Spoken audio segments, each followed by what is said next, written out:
Hey, folks, Roland Martin here, broadcasting live from Las Vegas. I apologize for all the technical difficulties. We're operating on Plan C, but look, we are up and running. It is Thursday, April 18, 2019, and a jam-packed show. The Mueller report has been released with very few redactions. This is what we do know. Donald Trump is an absolute liar. Sarah Huckabee Sanders, an absolute liar. And also, Donald Trump has not been exonerated by Robert Mueller. We're going to break all of this stuff down for you, give you our perspective, again, on an unbelievably crazy day as Washington, D.C., all the talk about the Mueller report dealing with the issue of collusion, showing Russia interference. You name it, we're going to break it all down for you. So all of that, folks, coming up right here on Roland Martin Unfiltered. Also, we got some new polling data showing African Americans are very often deemed suspicious characters and not smart, also being harassed by cops. We'll break that down for you as well. Plus, Beyonce, her new documentary, Homecoming.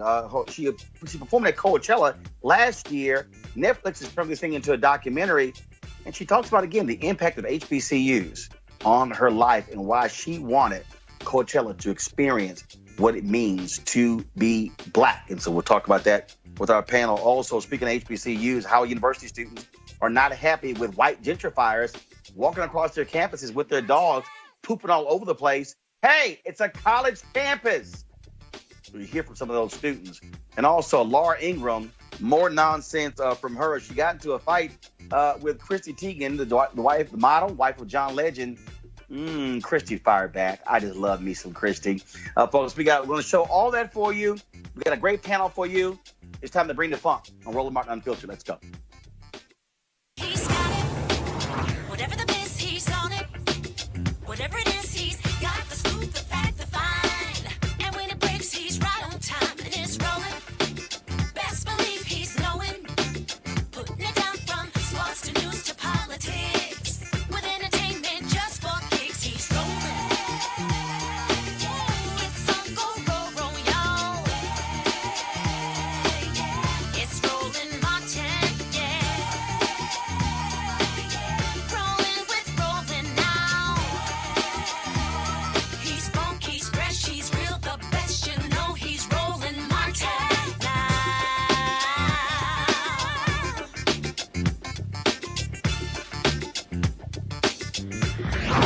Martin. All right, folks, Roland Martin here, Roland Martin Unfiltered. I'm here in Las Vegas.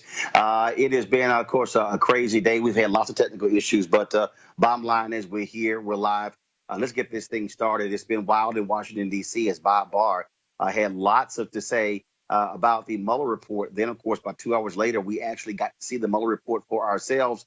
Here's what we do know. Bob Barr was lying to us in his summary.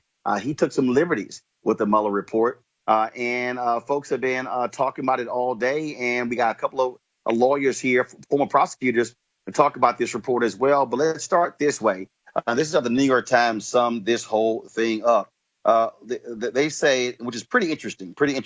While the report does not find that the president or his campaign aides had committed any crimes in their contacts with Russians, it lays bare how Mr. Trump was elected with the help of a foreign power when a federal inquiry was started to investigate the Russian effort. He took numerous steps to try to undermine it.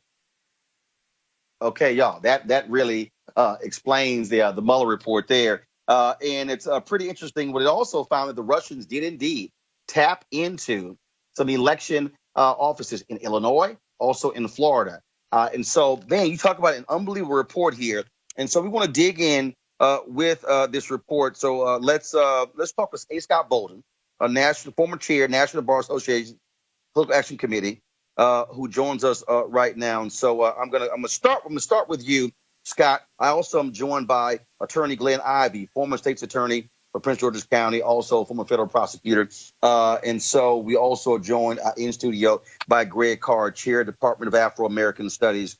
He joins us as well. And Shireen Mitchell, she is social analyst and diversity strategist. So I want to start with our attorneys first. And so let me go to Scott. Scott, when you look at this report, when you look at what Mueller determined? First of all, he said he agreed. I guess he consulted with the legal counsel in the Department of Justice that the president cannot be indicted. So therefore, he's pretty much leaving this thing up to Congress as to whether or not they want to impeach Donald Trump for obstruction of justice. This report, more than 400 pages. Your initial assessment of what you read from Robert Mueller. Well, I think the big thing that jumps out at me is the numerous attempts. I counted at least 10. There may have been 12 attempts to obstruct justice. You see, Donald Trump and his campaign knew that Russia helped him win the election because they wanted him to win on one hand. On the other hand, you got a willing participant, whether they were assets of Russia or Russia used them as an asset. But the 10 or 12 efforts to obstruct justice, firing Comey, pressuring McGahn, his White House counsel, to make false statements and to fire the special prosecutor, pressuring the attorney general to get back in the case, and using agents within the White House to do so. Mueller's decision that because these aides did not always carry out or weren't as effective in carrying this message forward, despite Donald Trump's own public statements about all of this, I got to tell you, it's very disappointing for this one reason. Obstruction of justice is one of the few federal crimes, if not only crime, that you don't have to complete to be guilty of it.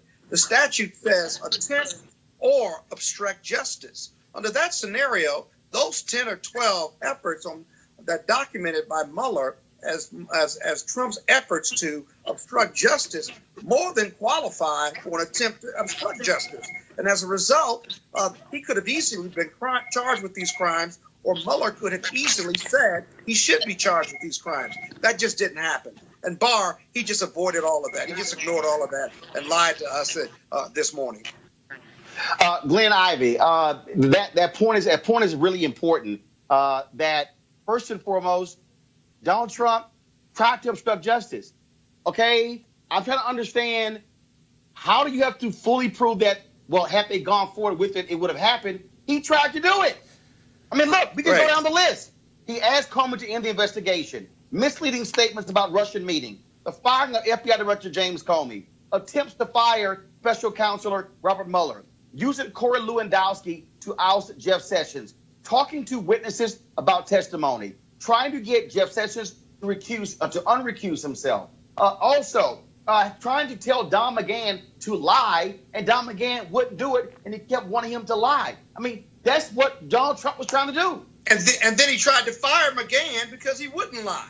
Don't forget that. Glenn Ivey, go ahead. Hold on, Scott. Glenn, go ahead. Yeah, it's a long list of misconduct for sure, and I think there's a lot for Congress to work with, and they're gonna do that. I think the House Judiciary Committee in particular is going to jump after it. But one thing that I thought was very surprising was the fact that Barr came out and said that there was no obstruction, there was no evidence of obstruction, even in the face of all the evidence that was there. It was a little disappointing, too, to have Mueller come out and tee it up, lay out all the evidence like that, but then pull back instead of go ahead and pushing it across the finish line. But clearly there's plenty for Congress to work with in the weeks coming up. Well, and also what I thought was quite interesting is that when you start going through this and you're seeing his actions, his public comments, that anybody looking at this, Scott Bolden, can say, dude, you were trying to affect the Paul Manafort jury. You were trying to, you were making statements. Obstruction of justice was literally wide open. It was out in public.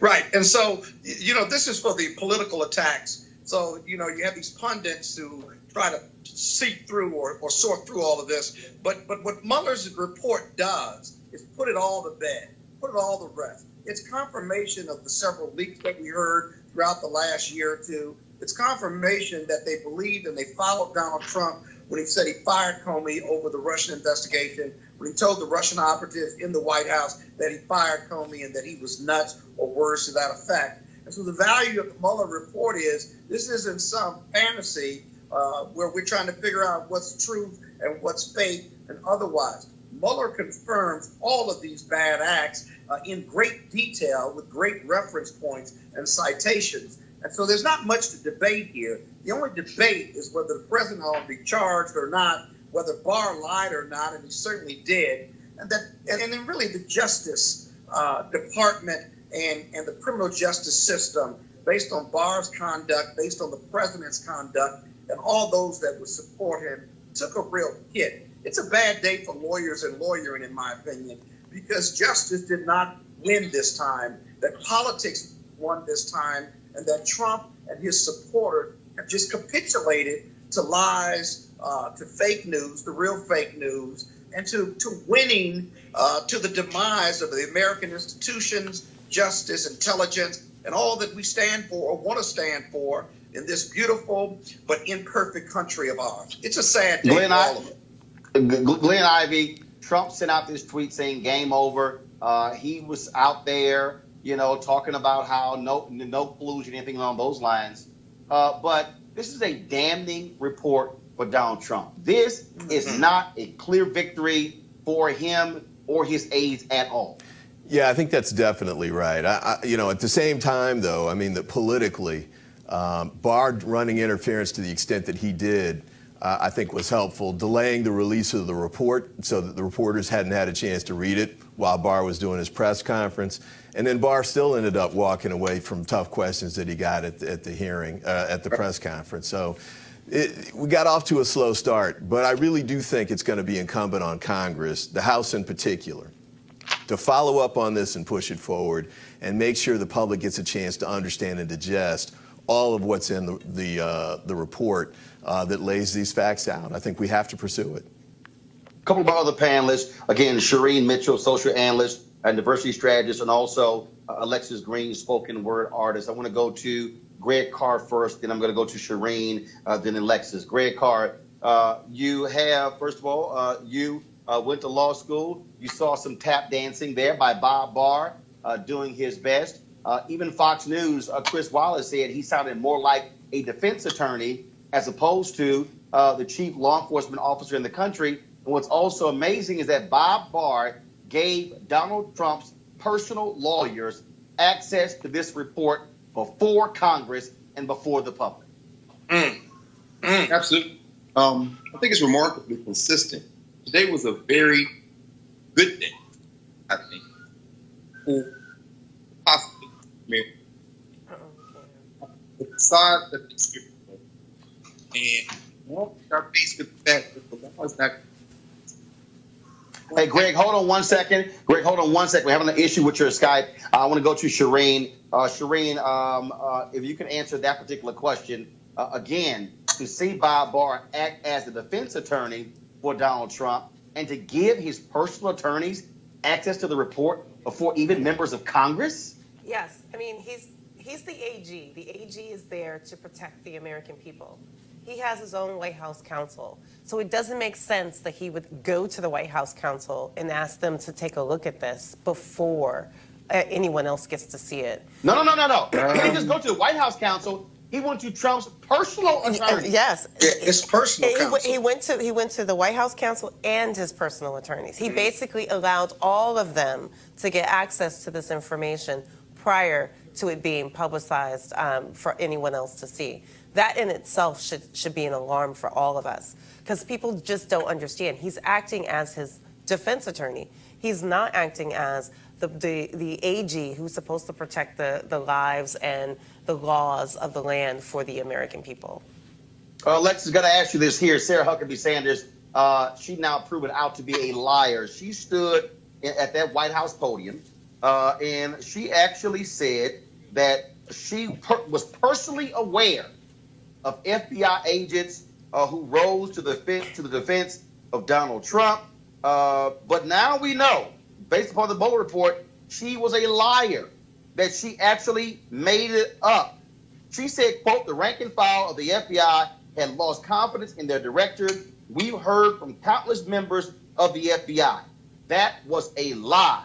From the report, Sanders acknowledged to investigators that her comments were not founded on anything. As far as I'm concerned, Alexis, Sarah Huckabee Sanders should never be able to stand behind that podium as press secretary speaking to the public, because we now have it. She will lie to the American public's face. Yes. I mean, I honestly think that's terrible to lie to the public, to lie, especially with a position like hers.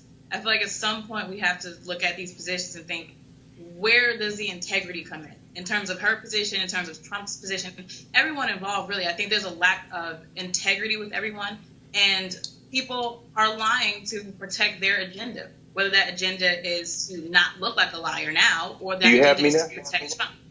Do you have me now? All right, I think we have Greg Carr back. Greg, I want to ask you this here. The report explicitly states that the investigation did not clear Donald Trump. Quote, if we had confidence after a thorough investigation of the facts that the president clearly did not commit obstruction of justice, we would so state.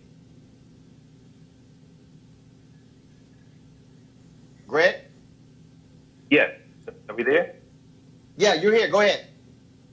Okay. Dr. I think this is really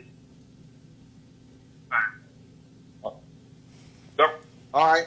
So again, I'm still having some issues with Greg Carr, Scott. We're going to try to get that thing fixed. Let me bounce this off of Glenn and Scott. Scott, you first. Mueller also made clear that Donald Trump's people destroyed evidence, used encrypted app. And so they were not forthcoming.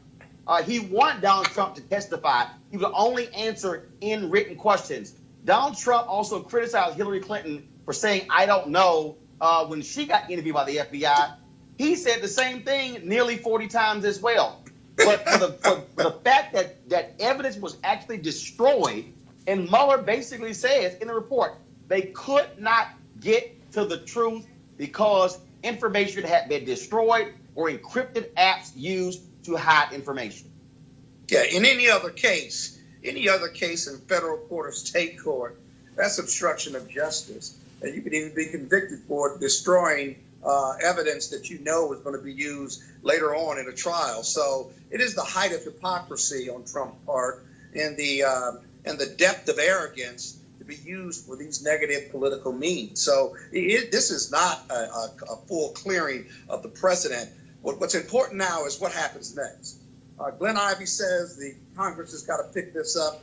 But remember, the U.S. Attorney for the Southern District of New York and the State Attorney General can both pick these cases up or this investigation up. They're investigating other things in regard to Trump's businesses, and these conclusions by Mueller, whether for whatever reason he didn't go further, there's still hope with those three institutions: the New York State Attorney General, the Southern District of New York, as well as the House Justice Committee. The Senate Justice Committee has said already, from the senator from South Carolina, or rather North Carolina, that he has no interest in pursuing any of this as a supporter of Trump. Glenn Ivey, your final comment. Yeah, I think the challenge with the Southern District of New York is that their boss is Mr. Barr, who already said there's no obstruction. So I think it's really going to be up to Congress to push this forward, and the House in particular, because that's the committee the Democrats control. The Judiciary Committee in particular, I know, is going to go after this very aggressively. That's where the truth's going to have to be laid bare. And also, at the end of the day, 2020 is going to be the key. I don't think he's going to be impeached, but he needs to be beaten at the polls, and it's going to be critical for the Democrats to lay the groundwork for that. We've got Greg Carr on the phone. So, Greg Carr, just your thoughts overall on this entire report now that we have, for the most part, the full Mueller report. Hey, it was a great day, brother. I think it's a great day because it has stripped the illusion that somehow the law or America's supposedly so great institutions can save it from the fact that human beings create institutions. The facade has been dropped. Volume 2, page 4, May 17, 2017, when the acting Attorney General for the Russia investigation appointed the special counselor, Donald Trump, made his confession. Oh my God, this is terrible. This is the end of my presidency. I'm beat. In other words, he knows what he did. Now, is it illegal to receive emails from WikiLeaks if WikiLeaks did not, in fact, hack into the computers and the Russians did and gave it to them? No, it's not illegal. So Bob Barr is technically correct. But as you say, 12 of the 14 indictments are still secret. That's where a lot of the redactions are from. But at the end of the day, that whole report, up and down that report, as you said, this is an administration full of liars, for the people who are flouting Article 2 powers, as Robert Mueller has said, and people who are testing the limits of American democracy. I think it's a beautiful day in America, because what we are now faced with is a question. This isn't about Republicans and Democrats. If you believe in the so-called idea of American exceptionalism, then you need to do something very different. The Republican Party, not the Democratic Party, is the one that is on trial today. And I think they will probably be found wanting. And then the real question emerges, which is, what exactly do we have in this country if the President of the United States can flunk the law with impunity? Well, very well said. A. Scott Bolden, I appreciate it. Glenn Ivey, I appreciate it as well. Thank you so very much. Thank you. Thank you. All right, folks. I want to go to my next story. That is the folks at Pew.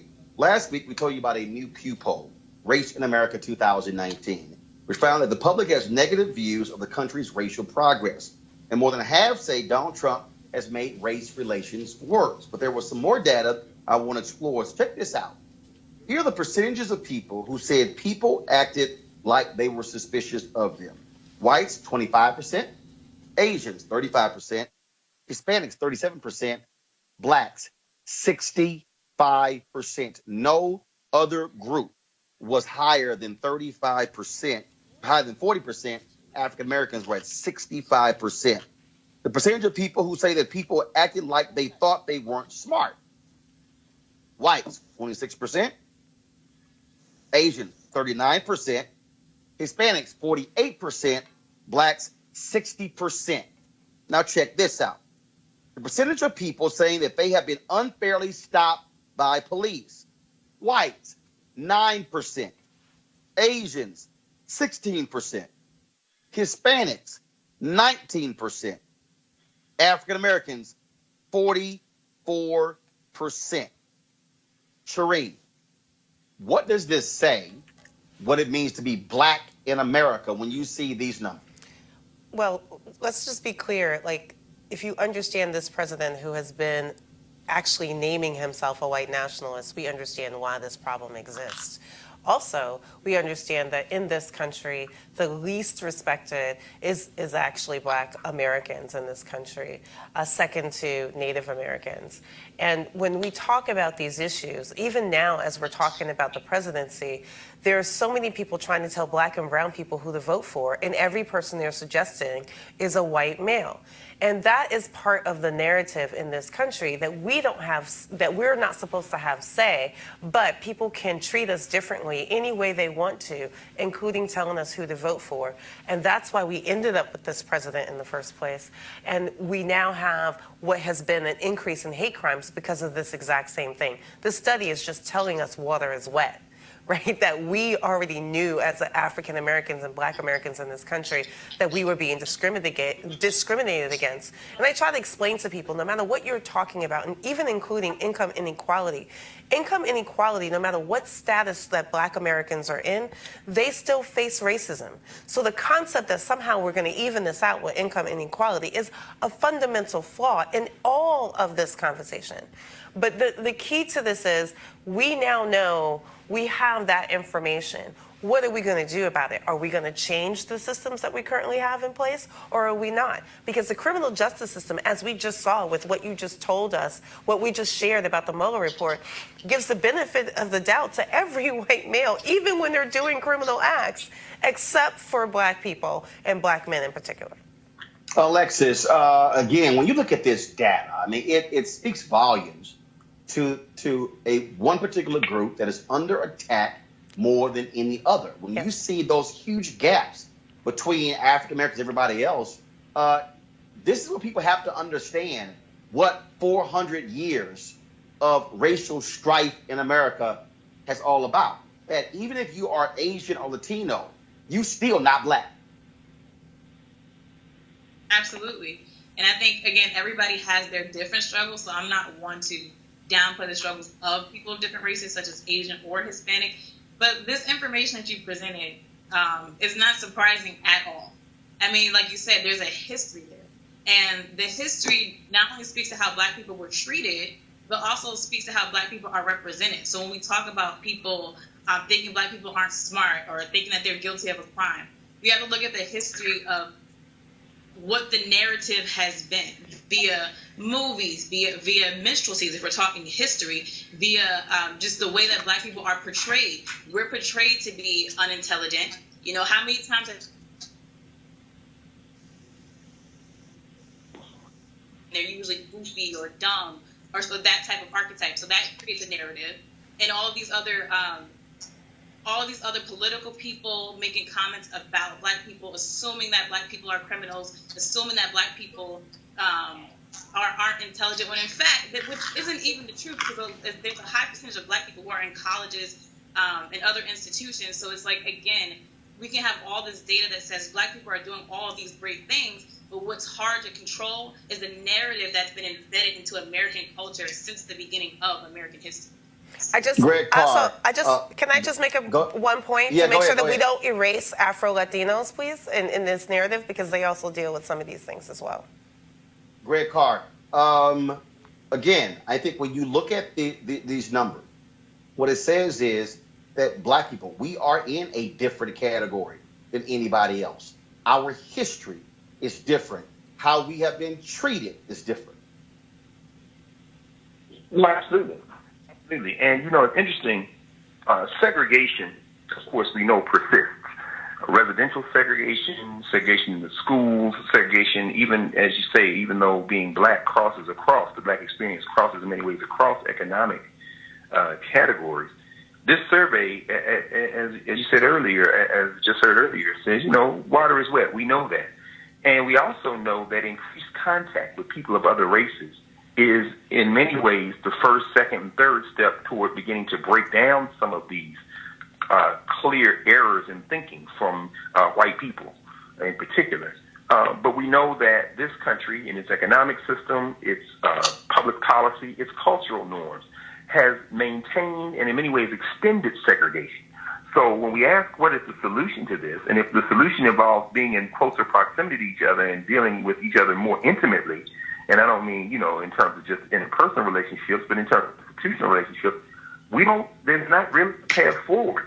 The other thing I would say, the one path that we do see is going to be inevitable as the demographics change, and as we know, the children in this country are already over 50% non-white.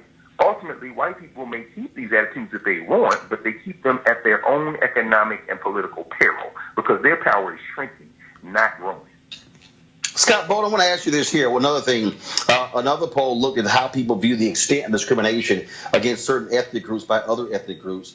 And this is a chart from the Washington Post, based again on Pew data, shows that white Republicans think they think Blacks face the most discrimination, Hispanic just a little less. But white Republicans think that whites are discriminated against more than Hispanics and almost as much as African Americans. Worse, when you break it down to a lot of discrimination versus some discrimination, white Republicans think whites face a lot of discrimination more than Blacks or Hispanics. This shows how crazy white Republicans are. Well, it shows also the power of white privilege. The power of white privilege. But more importantly, it shows this, that white people have gotten so comfortable with telling Black people and the world what's racism and what isn't, how they've been discriminated against by reverse racism and reverse discrimination, and that they deeply believe it because it frees them from their guilt of how they have treated people of color for 400 years. That poll is the result of what they've done to free themselves from that guilt and to be able to bastardize racial violence, racial profiling, and racial injustice over the years. So I'm not surprised at that at all. White people really do believe that the browning of America is not only upon them, but they are going to suffer even more because of the browning of America, because they know what they did when they were in the majority. They fear most what people of color are going to do to them when people of color are in the majority, and it's just not true. We are built differently, we think differently, and we want to be fully integrated into what the best of America represents. But that poll shows you what white people really think. Alexis, 2009, I said we were living in the age of white minority resistance. That white people are walking around scared to death because America is changing. I'm working on a book right now called White Fear, and that's what we're dealing with. But white Republicans that actually think that white folks face more discrimination than black people, they are out of their damn mind. I just like face more discrimination where? I don't understand where that idea comes from. I think it comes from just wanting to have a little bit of a victimhood. It's like, well, what about me? I have issues too, and it's just like, let's not ignore the reality of the situation. Like this idea that white people face more, again, to trying to maintain the narrative that has already existed. This is the 2019 version of the white man's burden, the concept, old school concept that white men had so hard having to teach slaves and Native Americans how to speak English and how to be humane and not be barbaric. This is the 2019 version of it. Like, what is your actual discrimination? That people are saying that black people are speaking out and saying that white supremacy exists? Is that what your burden is? That black people are trying to rise up and go against systematic oppression? Is that what your burden is? So for me, for a white person, if a white person were to say, or a Republican, whoever, that white people face more discrimination than black people, give me some examples. How is that so? When we clearly see incidents where black people are outside having a barbecue and they get the police called them.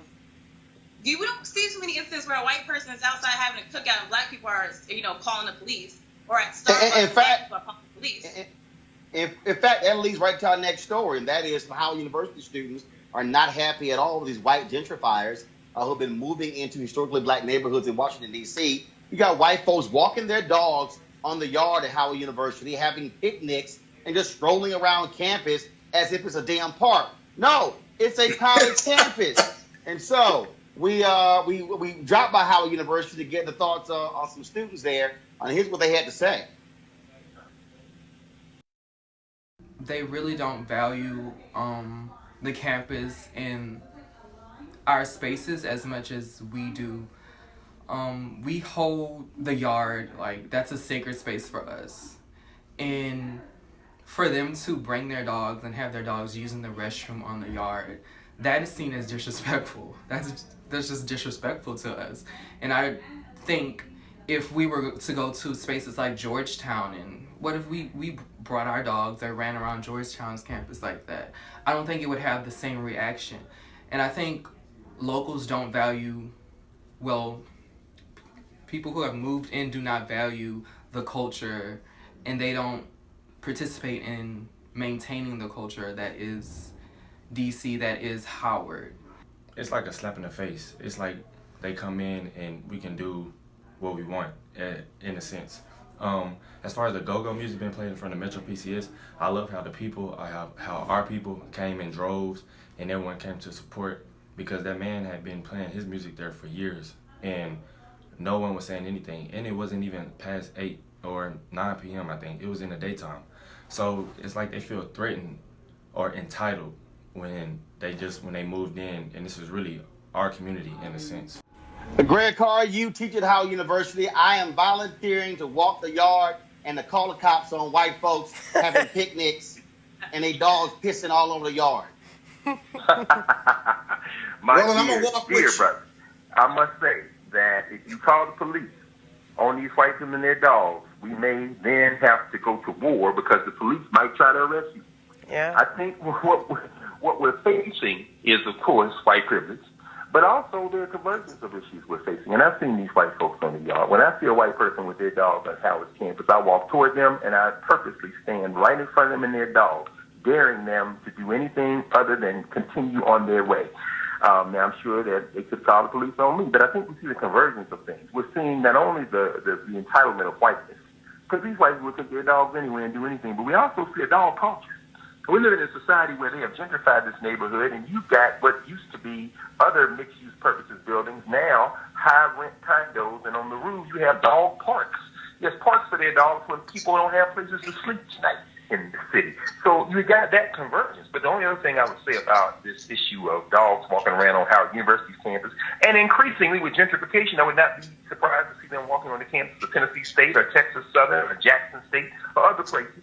We see our response to this must be to make them so uncomfortable in the space that they begin to avoid. And we can do that quite easily. And I, for one, would be glad to walk with you shoulder by shoulder, brother, and we can stand in front of the Alpha Monument and make sure no dogs violate that space. Even Omegas. Scott Baldwin, your choice with the Howard Law School there. And this thing really goes beyond Howard University in terms of folks just having picnics and their dogs urinating and pooping on the yard. Yeah. What we're seeing all across the country, Scott, we are seeing historically black spaces that have been turned upside down. Luther Campbell talked about in his book on Miami what happened there. We're seeing in Oakland. There was a black church in Oakland that was sued because the white neighbor said, oh, their choir rehearsal was too loud. They were cited many times by the police department saying the choir rehearsal was too loud. The banging of the drums in Harlem, white folks have been complaining, saying, oh, too much noise as well. And we can go down the line, all of these places that have been historical places of black culture is being turned upside down with white folks moving in. Also burned. Remember, we still have churches burned in Louisiana.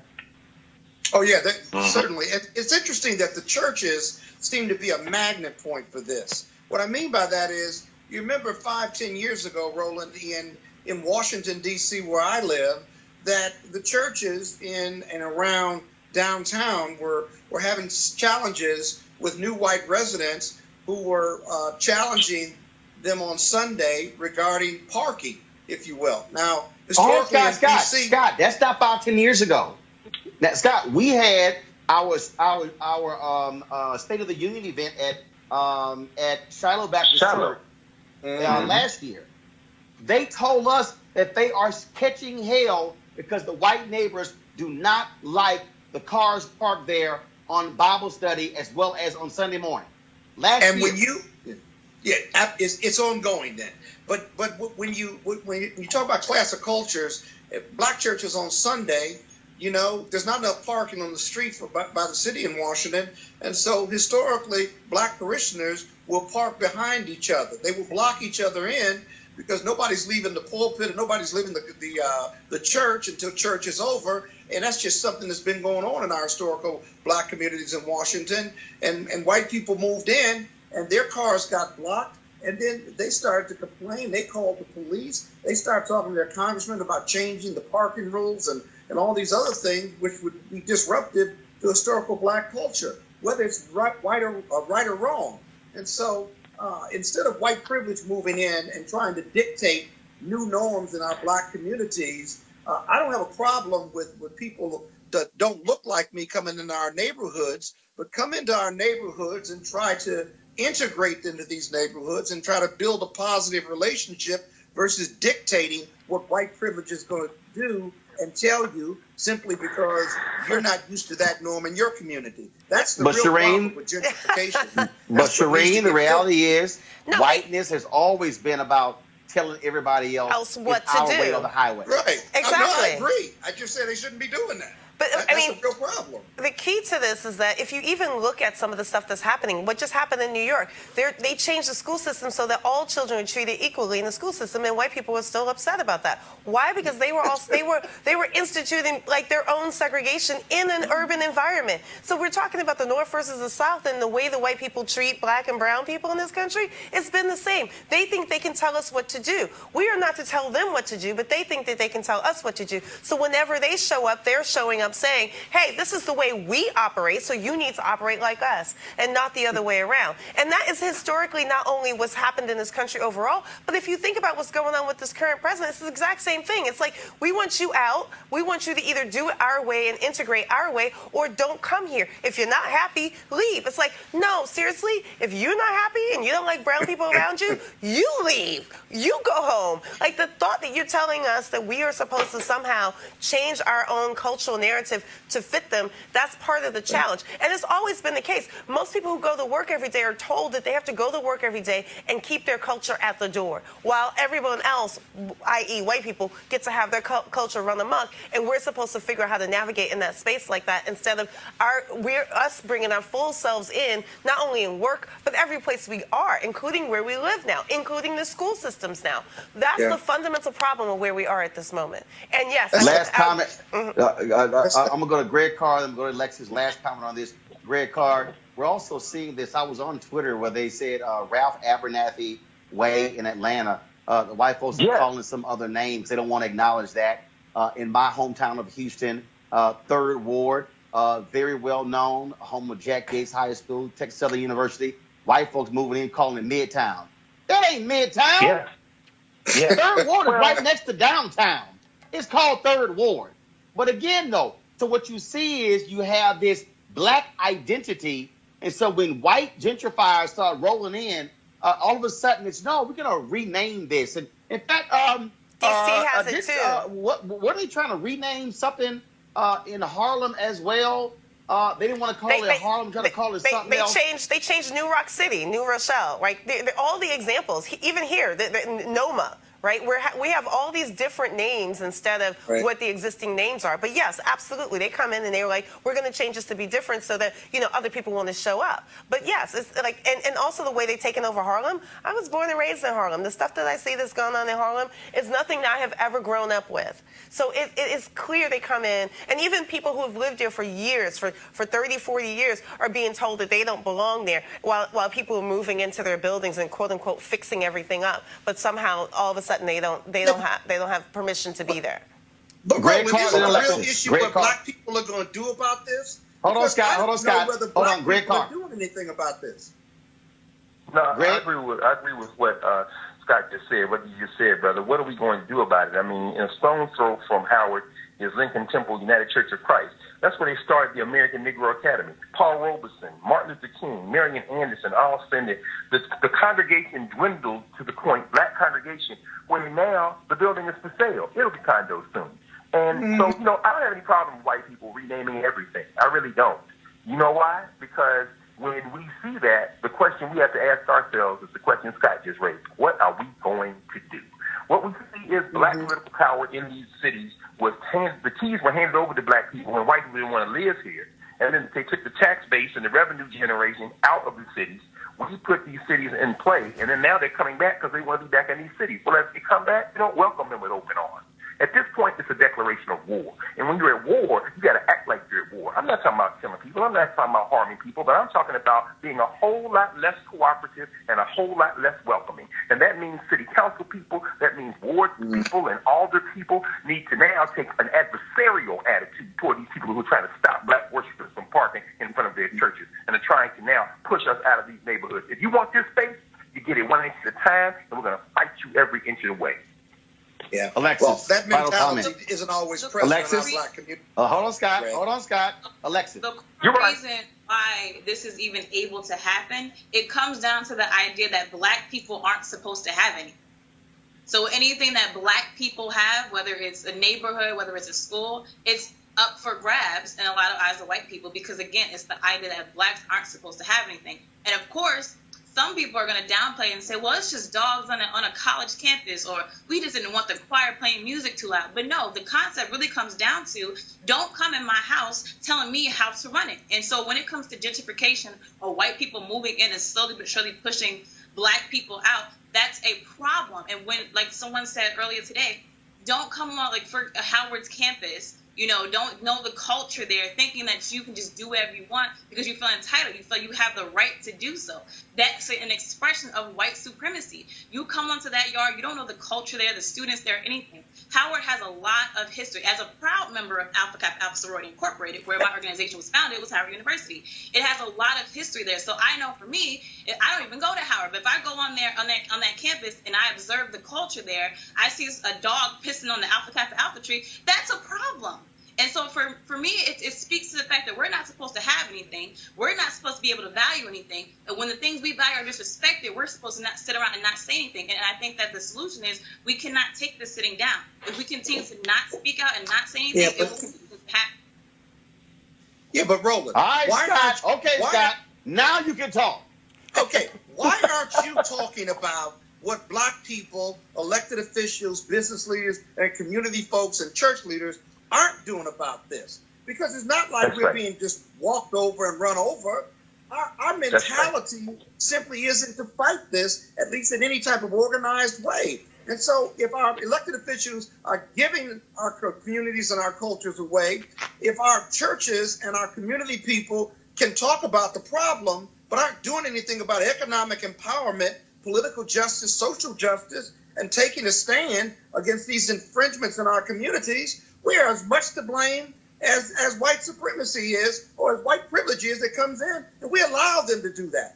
That's a broader issue in regard to Black America and what we're willing to fight for, and whether we've gotten too comfortable with where we are and not willing to fight. Well, that's also why I've also said that if the land is for we should be buying it. So that's exactly. And we ain't buying it. Speaking of black culture and not being afraid to show blackness, Beyonce, of course, performed last year at Coachella.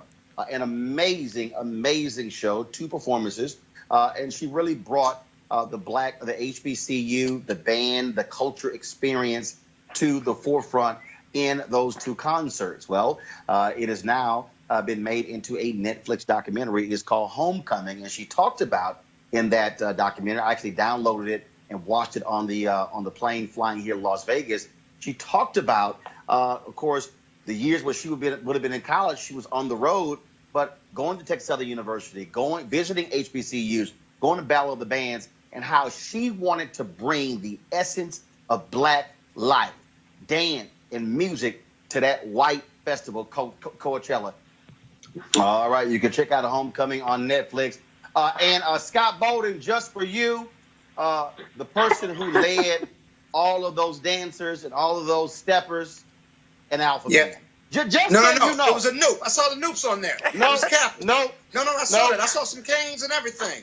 I was stepmaster for Morehouse, Fall 81 and Fall 84. Scott, I just want to share that with your audience. Scott, we all know a Kappa will never, ever lead anything. Just so you know, and Greg Carr, my alpha brother, I interviewed that young brother on the Tom Joyner Morning Show. I'm going to pull his name up in a second. So it was an alpha who was showing them how to do the step. He had a cane. He was lying to you on national radio, man. You got to check who your sources are who you put on the radio. Stop talking. Greg, show some love to Rashid, Joseph, Jamal. Because we all know that Queen Bee and her remarkable, she's really reinventing what it means to be a culture warrior in the 21st century, and she used to be getting full credit for that. The students can't stop talking about this. But, there's a reason why that sister wore gold out in the desert. Because we know that gold is a regal color. And so when you see Beyonce, it was splendid. And there's a reason she had that ancient Egyptian headdress in the advertising. So, the Alphas had the good sense to put the Sphinx in the middle of our shield for a reason, brother. Because we understand that being the first of all, we like Beyonce have a responsibility to make sure that wherever we go, we spread that black culture. So we welcome all the other groups, but let's be clear. In all seriousness, Shireen and Alexis, even though her dad is an Omega, we know Jesus was an Alpha. So just y'all final thoughts on Beyonce's Homecoming. Alexis, go ahead. Beychella, boy. She did look good in that black and gold. I got to concede that. Yes, you had to concede it. Yeah, she did look good. No, look. I went to Howard, so I'm a HBCU. I would never change anything, but I will tell you one thing for sure. When I saw Beychella, I was like, home, right? Like, this is my culture on fleek, on the national stage, in front of white people who could never even understand half of what was going on in those, in those sequences. Wherever they were, I was like, bae, like, I know you didn't go, but good, good on you on showing our culture in a way that was respectful, but also gave all the nuance of it. And I was just happy to see that. And I will like not only the whole Netflix thing, you got people trying to repeat what she did. Like, you cannot repeat what a black woman does showing her culture in its entirety. So stop. There's no other cellas. There's only Beychella. And of course, the final comment here, she is from Houston. I'm just saying. I'm just saying. Don't hate Scott. Here we go. That's why I'm representing my Rockets. Beyonce, we from H-Town. She visited Texas Southern University, the trade, 3rd Ward. I'm just saying. All right, let me give a shout out to Alexis, Serene, Scott, Greg, everybody. Thanks for being on the show today. Sorry for all the technical difficulties, but glad we got it all in. Folks, again, if you want to support Roland Martin Unfiltered, please go to RolandMartinUnfiltered.com. Join our Bring the Funk fan club. Don't forget, every Friday, of course, we run the video of all of our followers. And also, if you are a member of the fan club, you should have gotten an email today with your promo code. And so we're going to start beginning on Monday. I'm going to announce some products we have for sale that you're going to be able to get a 20% discount. Yeah, I decided to go with 20%. A 20% discount if you're a member of the Bring the Funk fan club. And so if you're not a member, go to RolandMartinUnfiltered.com and become a member of the fan club. And we certainly appreciate you joining. You can pay via Cash App, PayPal, Square as well. All right, folks, I'm here in Las Vegas. We have a National Association of Black Journalists board meeting. I'm Vice President Digital, so that's why I'm here. I'll be doing the show from here tomorrow as well. And so we'll stay on top of the news, and I shall see you guys tomorrow, and I'll still be repping H-Town. We beat the hell out of Utah last night, going up 2-0. I'm just saying, don't hate, congratulate. And Scott, I might let you celebrate. Holla!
You want to support Roland Martin Unfiltered? Be sure to join our Bring the Funk fan club. Every dollar that you give to us supports our daily digital show. There's only one daily digital show out here that keeps it black and keep it real as Roland Martin Unfiltered. Support the Roland Martin Unfiltered daily digital show by going to RolandMartinUnfiltered.com. Our goal is to get 20,000 of our fans contributing $50 each for the whole year. You can make this possible. RolandMartinUnfiltered.com. Hey fam, want to check out Roland Martin Unfiltered, the blackest show on all of digital, cable, and broadcast. Check out our audio podcast. There's only one daily digital show out here that keeps it black and keep it real as Roland Martin Unfiltered. Press play. You want to check out Roland Martin Unfiltered? YouTube.com/Roland S. Martin. And subscribe to our YouTube channel. There's only one daily digital show out here that keeps it black and keep it real. It's Roland Martin Unfiltered. See that name right there? Roland Martin Unfiltered. Like, share, and subscribe to our YouTube channel. That's YouTube.com/Roland S. Martin. And don't forget to turn on your notifications so when we go live, you'll know it.